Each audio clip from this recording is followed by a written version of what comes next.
ایک عورت کا شوہر روزانہ کسی نہ کسی مہمان کو گھر لے کے آ جاتا، بیوی کو کہتا اس کے لیے کھانا تیار کرو۔ شوہر کے روز کی اس معمول سے تنگ آ کر یہ عورت شکایت لے کر میرے اور آپ کے کریم نبی جناب حضرت محمد مصطفیٰ صلی اللہ علیہ وسلم کی بارگاہ میں حاضر ہوئی، رو کر شکایت کرنے لگی، یا رسول اللہ، میرے شوہر نے معمول بنایا ہوا ہے، روزانہ کسی نہ کسی مہمان کو گھر لے کے آ جاتا ہے اور کہتا ہے اس کے لیے کھانا تیار کرو۔ کڑکتی دھوپ میں مجھے آگ جلانی پڑ جاتی ہے، کھانا تیار کرنا پڑتا ہے، چلو ایک دن کے لیے تو مہمان آ جائے، اس کی خدمت کی جائے، لیکن اس نے معمول بنایا ہوا ہے، روزانہ کسی نہ کسی مہمان کو لے کر آ جاتا ہے اور کہتا ہے اس کے لیے کھانا تیار کرو۔ میں تو آگ جلا جلا کے خود جل گئی، آقا میں یہ تکلیف برداشت نہیں کر سکتی، میں یہ دکھ برداشت نہیں کر سکتی، یا رسول اللہ آپ کے دروازے پر آئی ہوں، آپ مجھے کوئی ایسا طریقہ بتائیں جس کو اپناتے ہوئے میں آپ کے فرمان پر عمل کروں، آپ کے طریقے پر عمل کروں، میرے شوہر کے اندر جو یہ عادت ہے روزانہ کسی نہ کسی مہمان کو لے کر آ جاتا ہے، یہ عادت ختم ہو جائے۔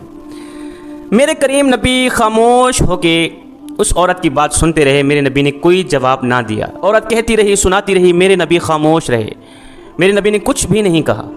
کریم نبی کے لبوں پر خاموشی دیکھ کر یہ عورت خود خاموش ہو کے واپسی چلی گئی۔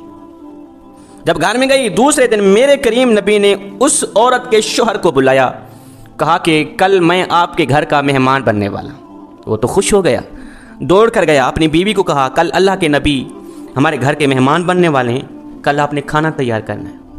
وہ عورت بھی سن کر بڑی خوش ہوئی، صبح اٹھتے ہی اس نے تیاریاں شروع کر دی، کھانے بنانے شروع کر دی۔ میرے کریم نبی نے وہاں کھانا کیا کھانا تھا، میرے نبی تو وہاں ان کو سبق دینے جا رہے تھے، ان کی آنکھوں سے ان کو کچھ دکھلانے جا رہے تھے۔ خیر دوسرے دن میرے کریم نبی ان کے گھر پہنچے، دسترخوان لگ گیا، کھانے لگ گئے۔ کھانا کھانے سے پہلے میرے نبی نے اس کے شوہر کو کہا کہ جب میں واپسی پر جانے لگوں اپنی بیوی کو کہنا دروازے تک میرے پیچھے پیچھے دیکھتی رہے گی، جب تک میں دروازے سے باہر نہ نکلوں، حویلی کے چار دیواری کے دروازے سے گیٹ سے باہر نہ نکلوں، بیوی کو کہنا کہ میرے پیچھے پیچھے دیکھتی رہے گی۔ اس نے ایسا ہی کیا۔ خیر میرے کریم نبی نے کچھ کھانا تناول فرمایا۔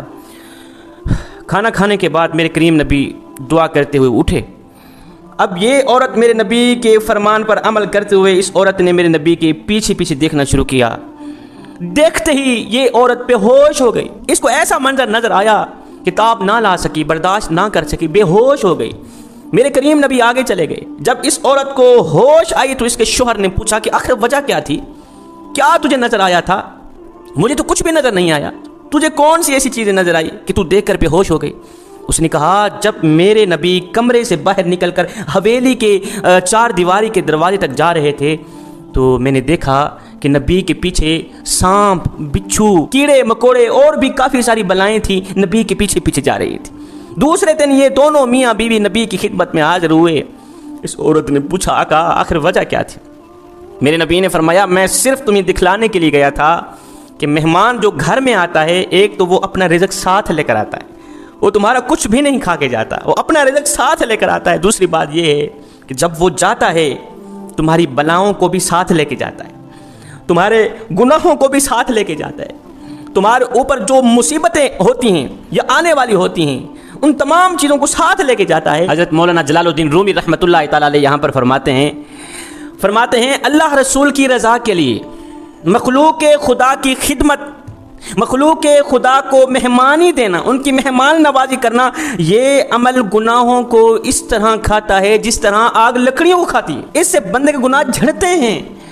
اگر تم چاہتے ہو کہ تمہارے گناہ جھڑ جائیں، ایک گناہ بھی باقی نہ رہے، تو مہمانوں کی خدمت کیا کرو، مہمانوں کی مہمان نوازی کیا کرو، کترایا نہ کرو، اللہ رسول کی رضا کے لیے مخلوق خدا کو مہمانی دیا کرو۔ حضرت سیدنا ابراہیم علیہ السلام جد الانبیاء تھے، آپ کی یہ عادت کریمانہ تھی، اس وقت تک آپ کھانا نہیں کھاتے تھے جب تک کوئی گھر میں مہمان نہیں آتا تھا، جب تک مہمان کو کھانا نہیں کھلاتے خود نہیں کھاتے تھے۔ ایک دن گزرا مہمان نہ آیا، دوسرا دن گزرا مہمان نہ آیا، آپ نے کچھ بھی نہیں کھایا، اس لیے کہ آپ کی عادت تھی جب تک مہمان نہ آتا، مہمان ساتھ میں دسترخوان پہ بیٹھ کے نہ کھاتا، آپ خود نہیں کھایا کرتے تھے۔ ایک دن گزرا مہمان نہ آیا، آپ نے کچھ نہیں کھایا، دوسرا دن گزرا مہمان نہ آیا، آپ نے کچھ نہیں کھایا، جب تیسرا دن گزرا پیٹ روٹی مانگنے لگا، بھوک ستانے لگی۔ اللہ کے نبی حضرت سیدنا ابراہیم علیہ السلام گھر سے باہر نکلے، جاؤں کسی کو لے کر آؤں، اس کو بھی کھلاؤں خود بھی کھاؤں۔ باہر نکلے دیکھا ایک بوڑھا شخص آ رہا تھا، 70-80 سال عمر کا تھا، بھاگ کر گئے، بھوک لگی ہوئی ہے، کھانا کھانا ہے، اس نے کہا جی کھانا ہے، اس کو لے کر آئے دسترخوان میں بٹھا دیا، چلو جی شروع کرو۔ اس نے روٹی اٹھائی، کھانے لگا۔ اللہ کے نبی نے فرمایا رکھ دے، روٹی رکھ دے، اس نے رکھ دی۔ کیا ہوا، تو نے بسم اللہ کیوں نہیں پڑھی؟ اس نے کہا جی میں تو اللہ کو مانتا ہی نہیں، میں تو کافر ہوں، میں تو مسلمان ہوں بھی نہیں، مجھے تو پتہ ہی نہیں بسم اللہ ہوتی کیا ہے، مجھے تو پتہ نہیں اللہ ہے کیا، اللہ کون ہے۔ حضرت سیدنا ابراہیم علیہ السلام کو جلال آ گیا۔ ابراہیم علیہ السلام نے فرمایا پھر اٹھ کے دفع ہو جا، میں تجھے کھانا نہیں کھلاتا، دفع ہو جا، اگر تو اللہ کو نہیں مانتا، بسم اللہ نہیں پڑھتا، دفع ہو جا، میں تجھے کھانا نہیں کھلاتا۔ وہ یہاں سے اٹھ کے چلا گیا۔ ادھر سے یہ مہمان اٹھ کے گیا، ادھر سے حضرت جبریل علیہ السلام حاضر ہوئے۔ خلیل اللہ فرما رہا ہے تو نے ایک ٹائم کا کھانا میرے بندے کو دینا گوارا نہیں کیا، اس کا قصور یہ تھا کہ وہ مجھے مانتا نہیں تھا۔ ہائے ہائے ہائے، تو نے ایک ٹائم کا کھانا میرے بندے کو کھلانا گوارا نہیں کیا، اس کا قصور یہ تھا کہ وہ مجھے مانتا نہیں تھا۔ ابراہیم دیکھ تو صحیح، 70 سال سے میں اسے کھلا بھی رہا ہوں، میں اسے پلا بھی رہا ہوں، میں نے تو کبھی نہیں پوچھا کہ تو مجھے کیوں نہیں مانتا، تو مجھے مانے گا تب میں تجھے کھلاؤں گا، تو مجھے مانے گا تب میں تجھے پلاؤں گا، میں نے تو کبھی نہیں کہا۔ صاحب آپ کے محلے میں اگر کوئی شیعہ رہتا ہے، وہابی رہتا ہے، دیوبندی رہتا ہے، یا کوئی غیر مسلم رہتا ہے، اس کا حساب وہ خود دے گا، لیکن سنو اگر روٹی نہ ملنے کی وجہ سے رات کو بھوکا سو گیا تو اے بندے اس کا حساب تجھے دینا پڑے۔ تو فرمایا میرے نبی نے جو مہمان آتا ہے، مہمان کی مہمان نوازی، اس کی خدمت انسان کے گناہوں کو جلا کر راکھ کر دیتی۔